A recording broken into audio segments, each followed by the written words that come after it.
Bonjour et bienvenue sur Le Pod, le podcast qui décortique les problématiques des médias sociaux avec une dose de stratégie proposée par l'agence Ouest Digital. Pendant une demi-heure, parfois plus, nous échangeons ensemble sur les métiers liés à la communication digitale, savoir-faire, conseils, bonnes ou même mauvaises pratiques du métier, on se dit tout et on partage nos approches, nos trucs et astuces pour être le plus efficace au quotidien.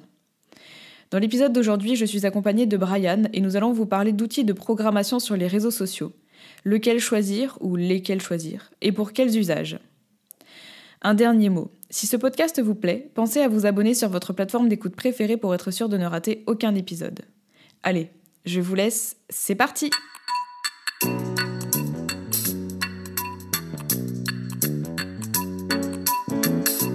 Bonjour et bienvenue dans ce 27e épisode du pod. Alors aujourd'hui, nous allons parler d'outils de programmation sur les réseaux sociaux. Et pour aborder ce sujet, je suis avec Brian. Bonjour Brian. Bonjour Gwen. Tu vas bien ? Très bien, très bien. C'est le retour du beau temps. Ça fait très plaisir.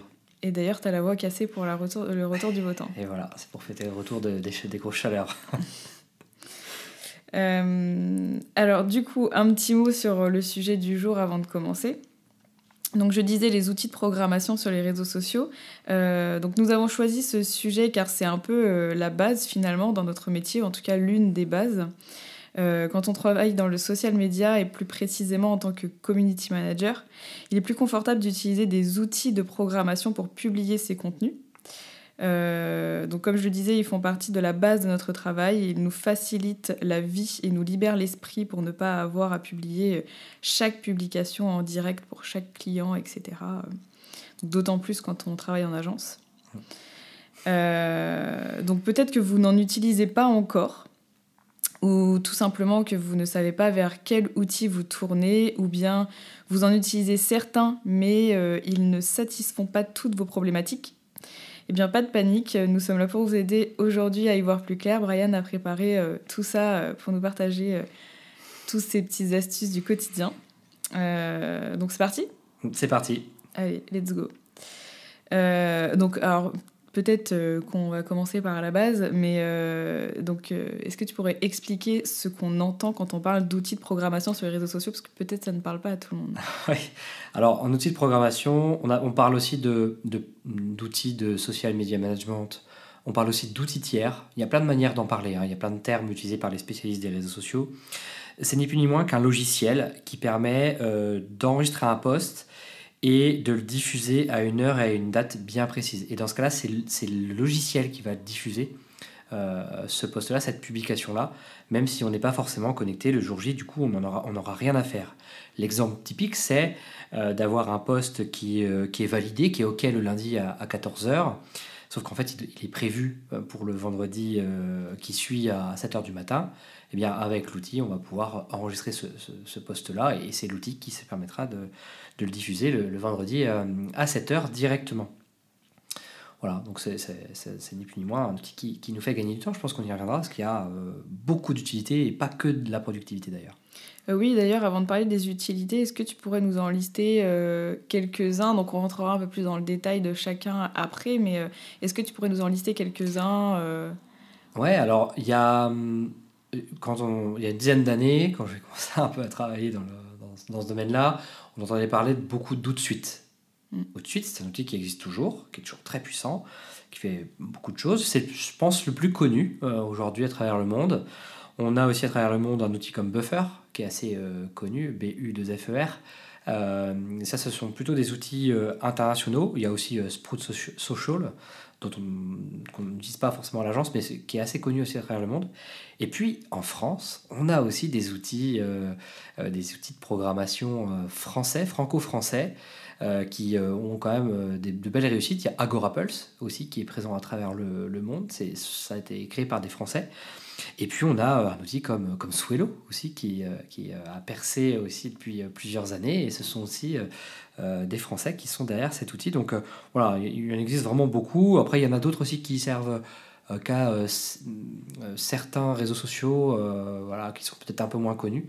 Mais les 4 que je viens de citer, donc à savoir Outsuite, Agorapulse, 5 même avec Sprout Social, Buffer, Swello et Agorapulse, c'est vraiment des outils qui sont très connus généralement de nos confrères et de nos consoeurs. Ok, ça marche. Et alors du coup, donc t'en parlais juste avant, mais est-ce que tu pourrais nous parler un petit peu des utilités d'utiliser des outils de programmation au quotidien ? Alors, la première utilité, je dirais que c'est l'optimisation. L'optimisation, c'est quoi? C'est que quand on va produire du contenu pour les réseaux sociaux, au même titre que publier régulièrement et diversifier ses sujets, ses formats, il y a une action qui permet d'être plus performant sur les réseaux sociaux, c'est de publier quand son audience est connectée déjà, disponible, et la plus à même de réagir. Le problème, c'est qu'on a parfois des postes qui nécessitent d'être programmés à des heures où on ne travaille pas forcément. Je prends un exemple, imaginons que vous travaillez pour une marque dans la food par exemple, où vous avez une recette de petit déjeuner, vous n'allez pas la poster à 23h cette recette de petit déjeuner, vous allez peut-être la poster vers 6h30, 7h, quand les gens se lèvent et commencent à penser à leur petit déjeuner. Si vous travaillez aussi dans le domaine du sport par exemple, généralement les compétitions sportives c'est souvent le week-end. Le week-end peut-être que vous ne travaillez pas forcément, vous avez besoin d'annoncer un match, vous allez peut-être programmer votre poste le samedi. Donc la priorité, c'est vraiment ça, c'est d'optimiser la diffusion de ces contenus pour publier quand l'audience est connectée et la plus prompte à réagir. Pourquoi c'est important? Parce que si l'audience est connectée et prompte à réagir, eh ben, elle va réagir. Il y a plus de chances qu'elle réagisse. Et si votre audience réagit, si elle interagit, si elle like, elle commente, elle partage, eh bien ça envoie des signaux positifs au réseau social. Et donc ça va aussi montrer que votre contenu est pertinent et intéresse plusieurs personnes, donc ça va augmenter aussi la visibilité de vos messages. Voilà, donc ça c'est vraiment le premier intérêt, c'est d'optimiser la visibilité de ces contenus. Et ça évite aussi d'une certaine manière de se démotiver, parce que si on publie, par exemple, quand on a fait notre post, parce que il est fait, il faut le publier, on va le publier maintenant, puis on verra bien si les gens le voient. Par exemple, j'ai fait mon post ce matin à 10h, il est prêt, je le publie aujourd'hui, même si c'est quelque chose qui pourrait attendre demain. Le risque, c'est que du coup, ça soit pas trop à propos, c'est pas lié à la journée, il n'y a pas du tout de contexte, de lien avec le contexte, et du coup, forcément, ça va moins faire réagir, et donc ce sera un contenu qui sera moins visible, et on peut avoir tendance aussi à être démotivé. C'est que voilà, même si le contenu est très bon, il va peut-être pas fonctionner parce que c'est pas le moment le plus opportun. Donc il y a vraiment cette notion d'optimisation. Ensuite, il y a une notion qui est assez importante, c'est la disponibilité. On n'est pas toujours disponible, même si c'est sur notre temps de travail, pour poster un contenu. Imaginons que nous soyons social media manager et qu'on ait besoin de poster un contenu à midi, en semaine. En théorie, tu vas me dire, oui, mais à midi en semaine, il y en a plein qui travaillent. Donc pourquoi on a besoin de programmer? Parfois, on n'est pas disponible. On est en réunion, on est en formation, on a un imprévu. Donc le fait de programmer ce contenu, ça permet de gérer ces imprévus ou ces temps d'indisponibilité. Et la troisième notion, qui est un peu moins connue, qui est plutôt une notion d'utilisateur avancé, c'est une notion vraiment de productivité. C'est-à-dire qu'on va essayer de regrouper ces tâches de même nature. Il y a beaucoup de personnes qui parlent de batching, de batcher ces tâches. On entend beaucoup parler aussi quand on fait de la nourriture, quand on cuisine par exemple. Là, c'est un peu la même chose. C'est-à-dire que avoir un outil de programmation fait que quand on a 4-5 postes qui ont été validés, on va programmer ces 4-5 postes d'un coup. C'est-à-dire que notre cerveau il est concentré sur l'action de programmer, on est dans son outil, on programme tous ces postes et on évite de le faire tous les jours finalement. Donc il y a vraiment cette notion vraiment de productivité derrière. Voilà, et ce qui est très pratique aussi, au-delà de l'utilité, c'est que ça permet aussi aux community managers et aux social media managers de vraiment pouvoir déconnecter en toute tranquillité. C'est-à-dire que si à un moment donné vous avez besoin de faire un post un soir à 21h parce que c'est là où vous avez décelé que l'audience est la plus prompte à réagir, ça vous évite de devoir réouvrir votre ordinateur pour faire le post parce que c'est le moment que vous avez identifié comme étant idéal. Et pour ça, je reviendrai un peu sur l'épisode qu'on avait eu avec Alexandre Chéry de la ville de Nantes, qui en parlait d'ailleurs beaucoup. Ils utilisent eux-mêmes aussi des outils de programmation pour justement se déconnecter en dehors des horaires de travail. Et ça aussi, c'est une utilité qui est quand même pas négligeable parce qu'on sait que le droit à la déconnexion, c'est un droit qui est fondamental dans le droit du travail et qui permet aussi à toutes et tous d'être sereins dans ces journées de travail et donc d'être plus efficace. Mais du coup, c'est quelque chose qui concerne toutes les entreprises qui communiquent sur les réseaux sociaux, finalement. Oui. En fait, à partir du moment où vous voulez avoir une présence active et régulière, c'est très difficile de ne pas pouvoir programmer. On peut, bien sûr, on connaît des clients à l'agence qui, avant de travailler avec nous, faisaient tout sans outil de programmation et qui d'ailleurs ne comprennent pas toujours quel est l'intérêt. Le problème, c'est quand on les questionne, ils nous disent en fait, tous les jours, ils se mettent des rappels pour penser à faire le poste qui a été validé 3 jours avant. Puis, voilà. Donc, c'est quand même, à un moment donné, quand on veut avoir une présence active, durable, régulière, ça devient indispensable. Oui. Et qu'on soit une toute petite entreprise, qu'on soit même indépendant, ou qu'on soit une grande entreprise, à un moment donné, on finit par se poser la question de est-ce qu'on ne pourrait pas programmer nos postes ? Donc, voilà, à partir du moment où il y a cette notion vraiment de rester présent durablement, à un moment donné, on se posera la question. Ok. Alors, du coup, pour une entreprise qui souhaite utiliser des outils de programmation, alors est-ce que tu pourrais nous parler un petit peu plus de tous ces outils de programmation qui existent et des spécificités liées à chacun pour faire le bon choix ? Alors, déjà, ce qu'il faut quand même dire, c'est qu'on parle d'outils de programmation, mais dans les outils de programmation, on a des outils qui sont, ce que je vais citer, des outils tiers au démarrage, des outils qui sont développés par des entreprises tierces des réseaux sociaux, qui ne sont pas les réseaux sociaux elles-mêmes. Quand je parle d'Agorapulse ou de Swello, c'est pas une filiale de Facebook ou de Twitter, hein, c'est vraiment des entreprises qui sont en dehors. Et donc, quand on commence à se poser la question, il faut bien arriver à dissocier les outils de programmation dits tiers, donc qui ont été développés par des entreprises tierces, qui ne sont pas les réseaux sociaux, et on a aussi des outils de programmation développés par les réseaux sociaux eux-mêmes, et donc dans ce cas-là, on va parler d'outils natifs. Un outil natif développé par les réseaux sociaux que l'on connaît très très bien, c'est le Creator Studio, qui appartient au groupe Meta, qui permet de programmer des posts sur Facebook et sur Instagram. Donc voilà, déjà la première chose, c'est de bien distinguer outils de programmation natifs, outils de programmation tiers. Une fois qu'on a ça en tête, je dirais que pour se lancer, ce qui est indispensable, c'est déjà de recenser sur quel réseau on est présent et sur quel réseau on a besoin de programmer nos posts. Parce qu'en fait, la difficulté quand on commence à se lancer dans la jungle des outils de programmation, c'est que vous allez avoir un outil qui va vous dire nous, on peut programmer sur Twitter, LinkedIn, Facebook, mais pas sur Pinterest. Puis il y a un autre qui va dire nous, on peut faire sur Pinterest et LinkedIn, mais pas sur Twitter. Donc déjà, la première chose, c'est de regarder les réseaux sur lesquels on est présent et sur lesquels on a besoin de programmer du contenu. Ça paraît évident, mais ça permet déjà de réduire une grosse liste. Ensuite, pour chacun des réseaux, d'identifier les formats qu'on utilise le plus et pour lesquels on a besoin de programmer du contenu. Parce qu'en fait, chaque outil ne va pas permettre de programmer de la même manière. Exemple, si vous utilisez Swello, vous pouvez, pour LinkedIn, publier des vidéos en native. C'est-à-dire qu'avec Swello, vous allez faire votre post et la vidéo va être diffusée dans le fil d'actualité comme si elle avait été importée sur LinkedIn. Du coup, le contenu est plus performant, mais ça, vous ne pouvez pas publier une vidéo native avec Buffer. Parce que Buffer, il va importer la vidéo chez Buffer et ça sera un lien externe.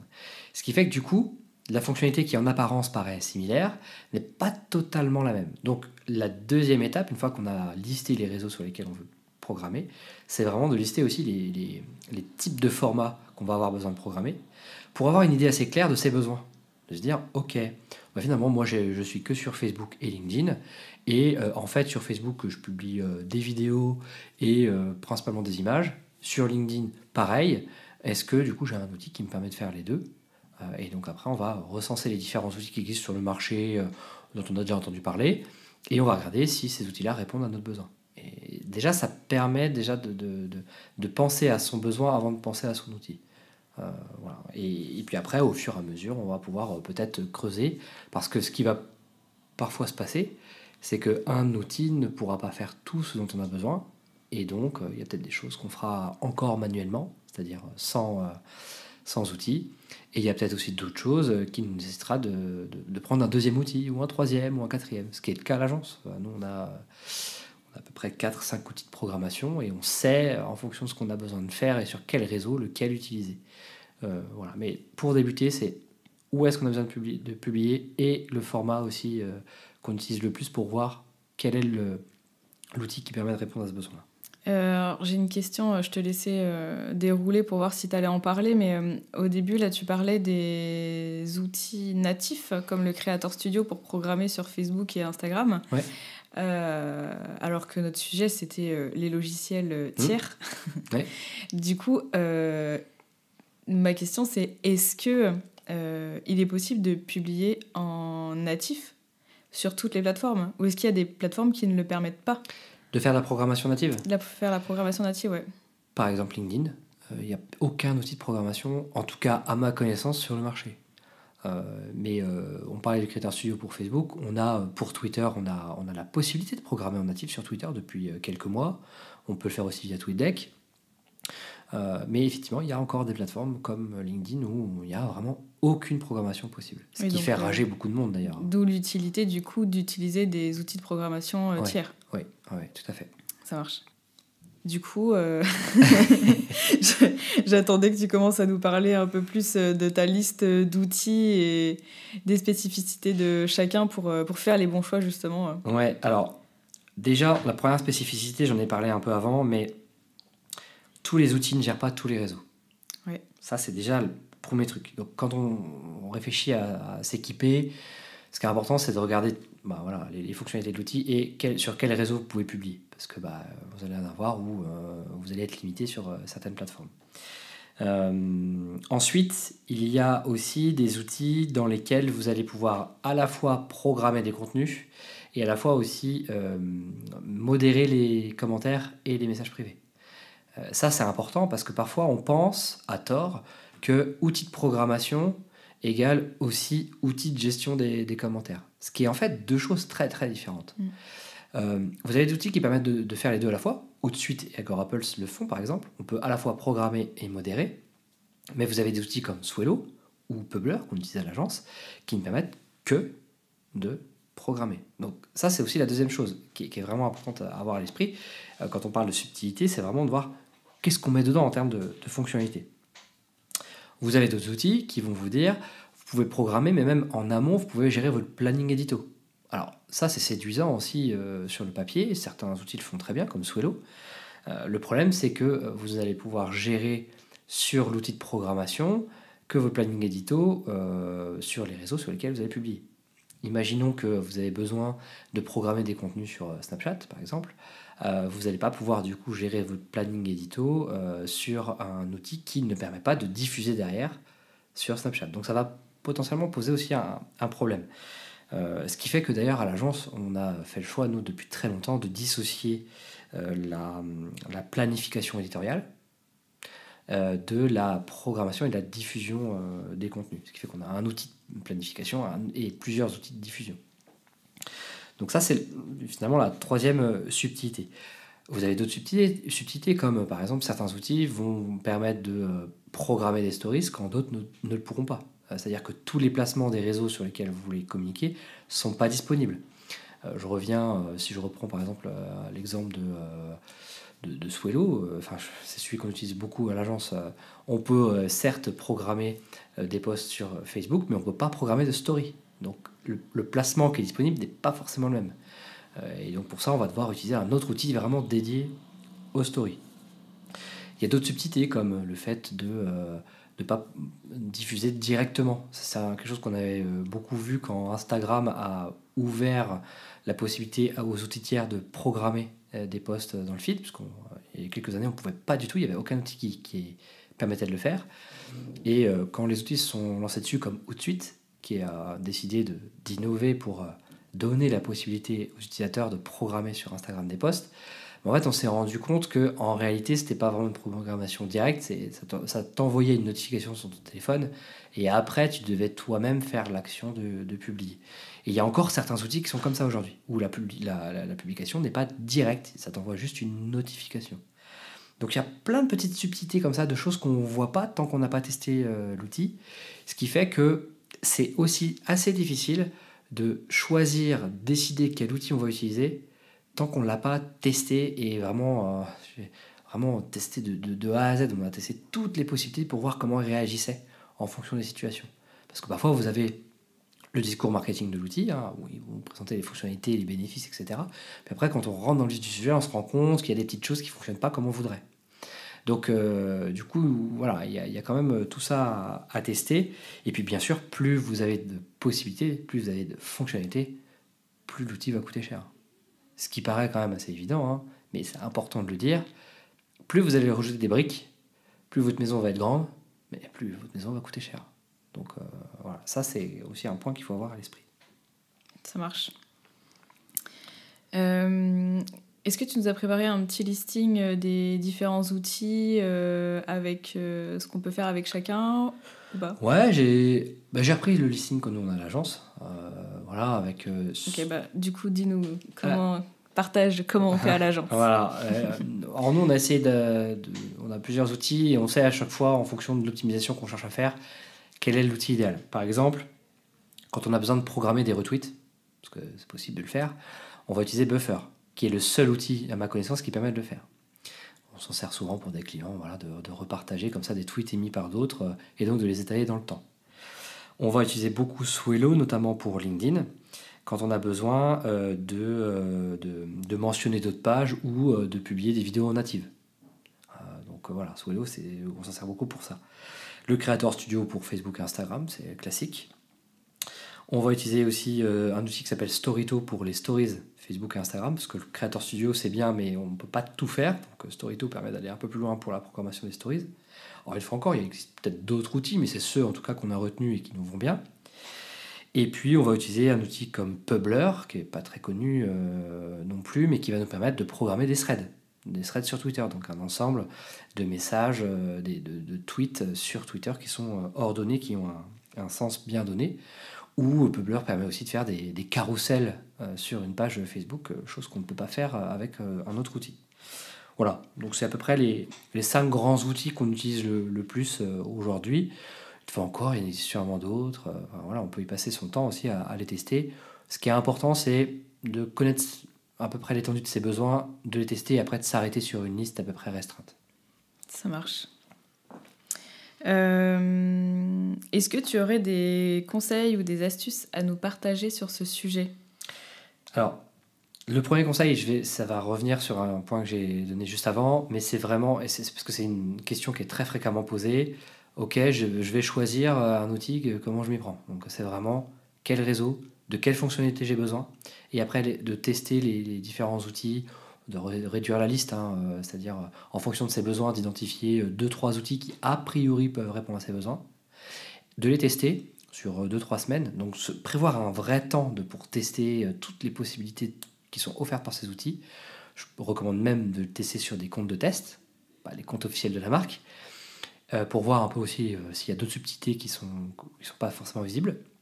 Et une fois qu'on a fait cette étape-là, de retenir 1, 2 ou 3 outils qui correspondent à peu près à ses besoins. Mais vraiment de procéder par étapes. Quels sont mes besoins ? Je teste et après j'arrête une liste d'outils. Il y a un deuxième conseil, c'est un peu contre-intuitif, mais il y a certaines choses qu'on ne peut pas programmer, même avec des outils. C'est pas possible, en tout cas pas aujourd'hui. Je te prends un exemple. Tu veux programmer un carrousel sur LinkedIn, aujourd'hui, il n'y a aucun outil qui permet de le faire.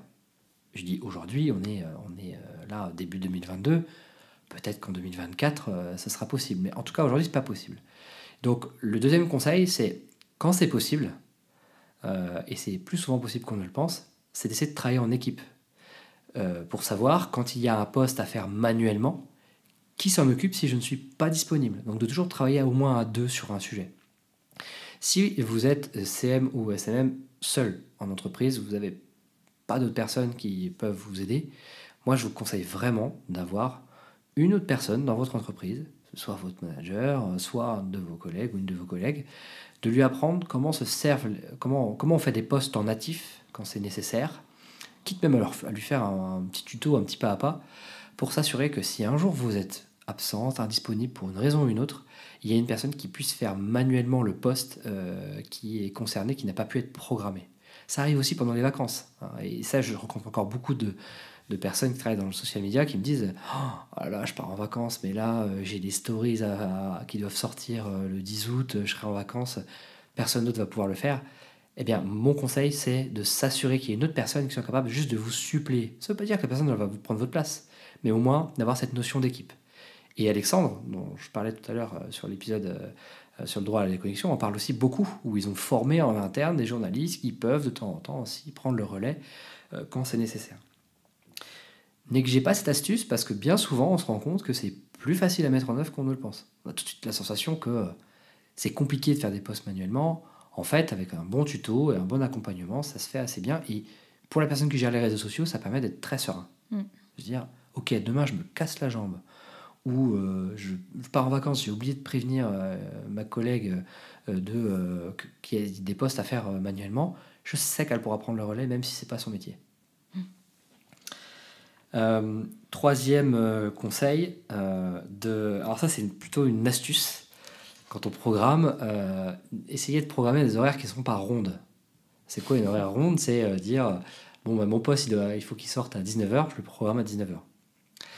C'est bête, mais en fait, alors c'est peut-être une déformation aussi de nous à force de le faire, mais moi quand je vois un post qui est fait sur les réseaux à une heure ronde, genre 19h, 19h30, 20h, 8h, midi, je sais que forcément c'est programmé. Pourtant je sais que une grande majorité des posts sont programmés, mais tout de suite ça me donne la sensation que c'est pas très authentique, quoi. Ça a été préparé. Alors que de programmer un post à 19h37, même s'il a été programmé, ça peut donner la sensation que c'est très spontané, très authentique. Voilà. C'est un tout petit détail, mais en fait, quand je pose la question autour de moi, il y a plein de gens qui sont assez sensibles à ce détail. Et même des gens qui ne travaillent pas dans les réseaux sociaux. Et quatrième conseil, c'est de suivre au minimum les évolutions des outils de programmation, les nouveautés, les nouveaux outils qui sortent, et même les nouveautés, les nouvelles fonctionnalités qui sortent, parce qu'en fait il y en a vraiment beaucoup, très souvent, parce que il y a beaucoup de monde, beaucoup d'acteurs sur le marché, et donc ils innovent tous très très rapidement. Et donc c'est bien de savoir à un moment donné que Agorapulse vient de sortir telle fonctionnalité, que OutSuite vient de sortir telle fonctionnalité. Parce que, ça peut peut-être vous donner envie d'en tester un autre, peut-être qui serait plus adapté à vos besoins. Et deux, moi ce que je trouve intéressant, c'est que quand un outil innove, généralement il est peut-être parfois le premier à le faire, mais peut-être que d'autres finiront par le faire aussi, parce que s'ils l'ont fait, c'est qu'ils avaient beaucoup de demandes de la part des utilisateurs. Donc ça donne aussi un peu une idée de comment évolue le marché des logiciels de programmation. Donc faites de la veille sur les outils, c'est vraiment un très bon moyen de comprendre comment ça évolue. Si ça vous blase, si vous n'avez pas envie de le faire, vous le savez sûrement, mais à l'agence, on aura une veille toutes les semaines qui couvre notamment l'actualité des outils. Donc ça permettra de rester quand même un peu au goût du jour. Voilà pour ces 4 conseils et astuces. Je pense que c'est déjà bien. Ouais. Et à l'inverse, est-ce que tu as des erreurs à ne pas commettre, à partager? Alors la première, c'est de penser que parce que c'est un outil en ligne, ça coûte pas cher. Oui, il y a des outils qui coûtent 10 € par mois ou 30 € par mois. Ça reste un budget, mais voilà, c'est pas forcément très cher. Mais pour autant, ça peut vite monter. En fait, quand on a beaucoup de réseaux animés ou alors qu'on veut des fonctionnalités qui sont très avancées, vous avez des outils qui vont tout de suite monter à 100, 150, 200 € par mois. Et donc, il faut être prêt. Il faut être prêt à avoir un budget. Deuxième erreur, c'est de penser aussi que vous allez trouver un outil qui fait tout. C'est-à-dire que parce que vous avez vu que Swello faisait ça, et que Buffer faisait ça, et que Agorapulse fait ça, que du coup, il y en a forcément un qui fait tout en même temps. En fait, non. L'outil qui propose tout en un, ça n'existe pas. Donc, il faut être capable à un moment donné de se dire qu'est-ce qui est le plus important pour moi en termes de fonctionnalité et les points sur lesquels je fais des compromis. Ça, c'est vraiment la deuxième erreur. Et il y a une troisième erreur, c'est de croire en une idée reçue. Il y a une idée reçue qui est véhiculée sur Internet depuis 10, 12, peut-être 15 ans, je ne sais pas. Et c'est d'ailleurs le CEO d'Agorapulse en parle très souvent. C'est l'idée reçue que parce qu'on va utiliser un outil de programmation, eh bien du coup ça va dégrader les performances du post parce que les réseaux sociaux n'aiment pas quand c'est programmé. Alors c'est une idée reçue qui a quand même la peau dure parce qu'on l'entend même encore aujourd'hui et même dans des personnes qui sont spécialistes des réseaux sociaux. En fait, ce qui me pose problème là-dedans, c'est que quel intérêt les réseaux auraient à faire ça, sachant que la plupart des spécialistes des réseaux sociaux utilisent des outils de programmation parce qu'ils ne peuvent pas être constamment connectés pour faire les posts. Donc il n'y a aucun intérêt au fait que parce que vous allez utiliser un outil comme Swello ou Agorapulse, forcément vos performances vont se dégrader.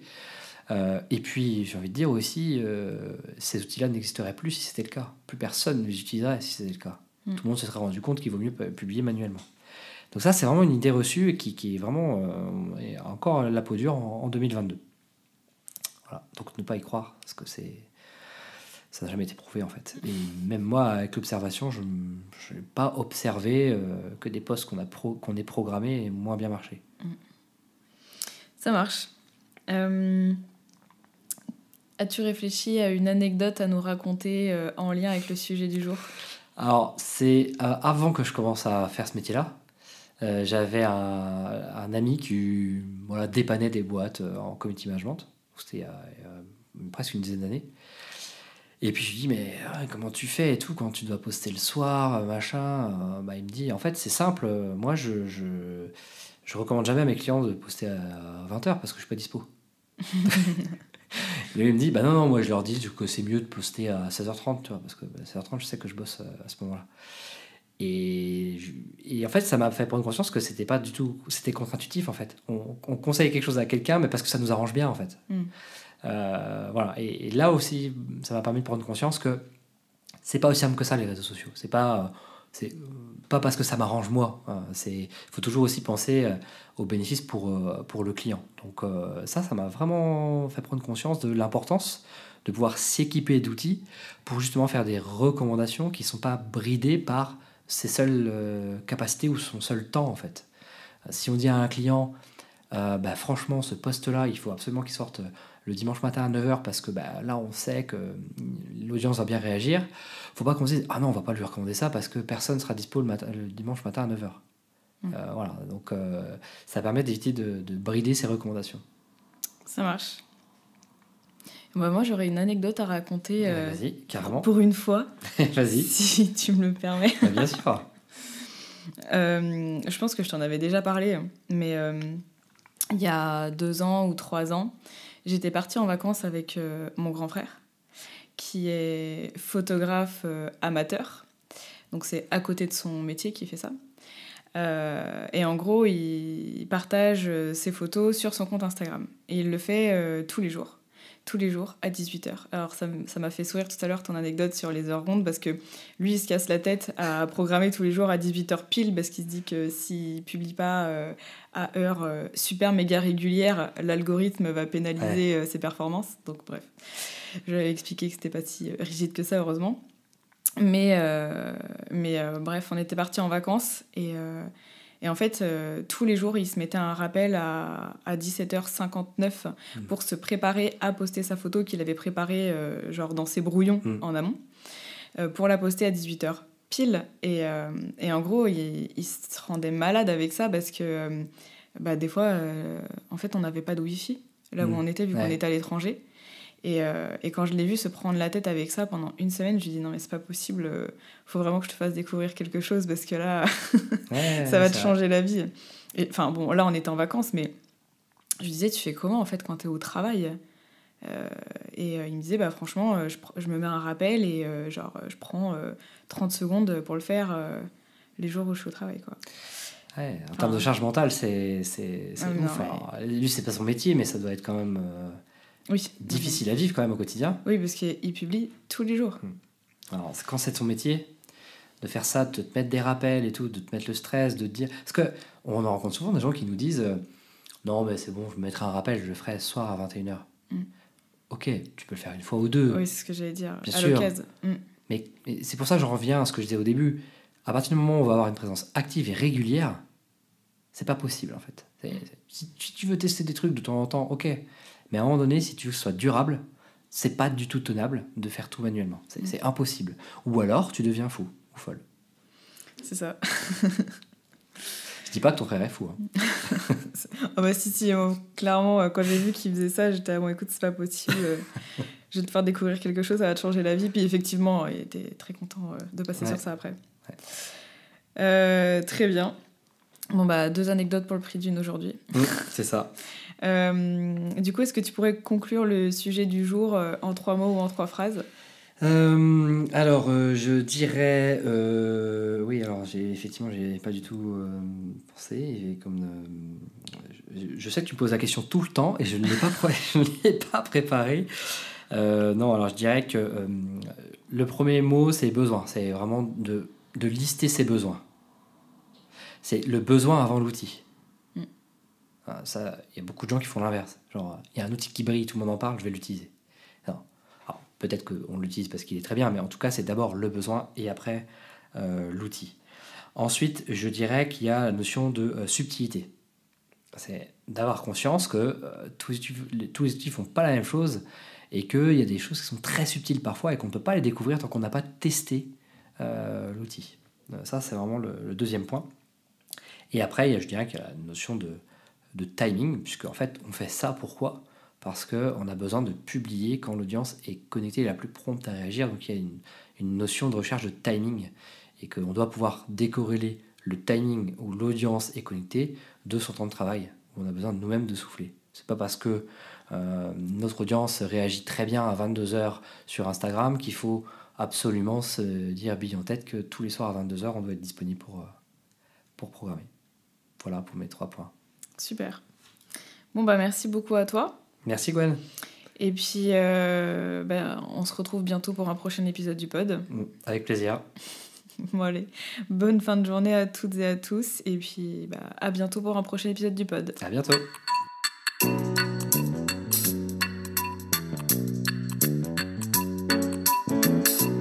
Quelques mots avant de se quitter. Tout d'abord, vous pouvez retrouver cet épisode sur le blog de l'agence www.keepitsimple.fr, rubrique podcast, ou sur nos réseaux sociaux. Ensuite, n'hésitez pas à nous faire vos retours sur le pod en nous écrivant à l'adresse podcast@west.digital. Nous serions ravis de savoir ce que vous aimez, ce que nous pourrions améliorer, les thématiques qui vous intéressent ou les invités que vous voudriez entendre. Merci beaucoup pour cet échange. Je vous dis à très bientôt pour un nouvel épisode du pod.